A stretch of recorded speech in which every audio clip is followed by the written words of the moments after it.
Bonjour, du coup dans cette petite capsule vidéo, vous allez trouver la correction de l'activité 1 des troisièmes, activité qui vous a été distribuée avant le départ pour l'école à la maison. Vous aurez aussi une version audio en direct dans l'activité, si vous voulez la réécouter plus simplement peut-être au format MP3. Donc nous passons à la première question.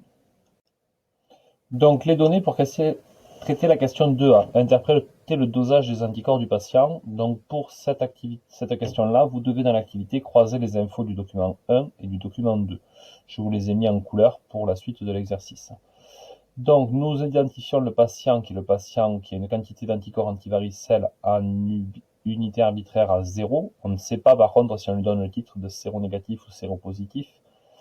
Vous avez la valeur du seuil de protection contre la varicelle et le témoin que nous allons utiliser le plus, c'est le témoin B. La notion de seuil. Donc la notion de seuil, c'est que tant qu'on est en dessous d'une valeur, on est dans un état, au-dessus de cette valeur, on est dans un autre état.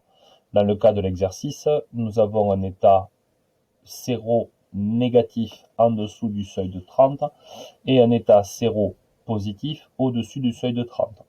Donc, à part pour les exceptions que nous verrons dans le chapitre 3, être en dessous du seuil est plutôt une mauvaise nouvelle, pour la bonne et simple raison dans cet exercice que si vous êtes séronégatif, vous n'avez jamais croisé la varicelle, donc vous n'avez pas d'anticorps pour lutter contre.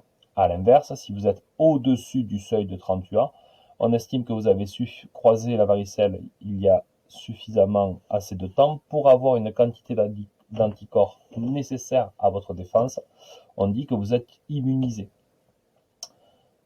Le patient est à 0 UA d'anticorps antivaricelle, ça c'est la donnée jaune. Dans son sang, cela veut dire qu'il est comme le témoin B.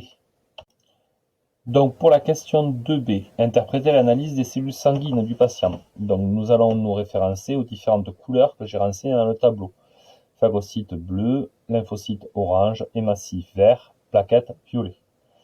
Ainsi, à chaque fois, je vais essayer de vous donner pour chaque ligne du tableau une phrase type. D'accord? Il vaut mieux le jour du brevet faire 4 petites phrases, une pour chaque ligne, que de s'embrouiller en faisant une grande phrase compliquée.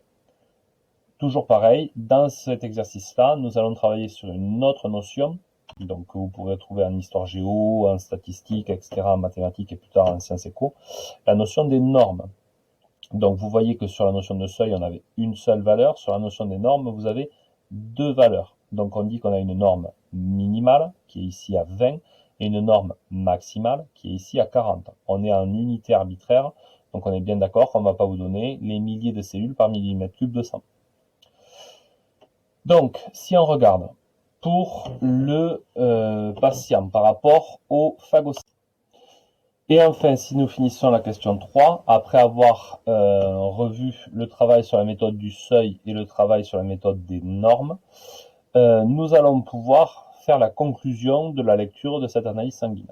Cet adolescent n'est pas immunisé contre la varicelle, car il est sous le seuil. Entre parenthèses, le jour du brevet, ça vous fait pas de mal de mettre réponse 2A. Et il développe une infection, entre parenthèses, réponse 2B. Comme il a été au contact de sa petite sœur qui a déjà la varicelle, ça on le voit dans l'énoncé, il a sûrement été contaminé. Il faut donc surveiller les symptômes car chez le jeune adulte, ils peuvent être plus graves. Voilà la fin de cette petite vidéo de correction.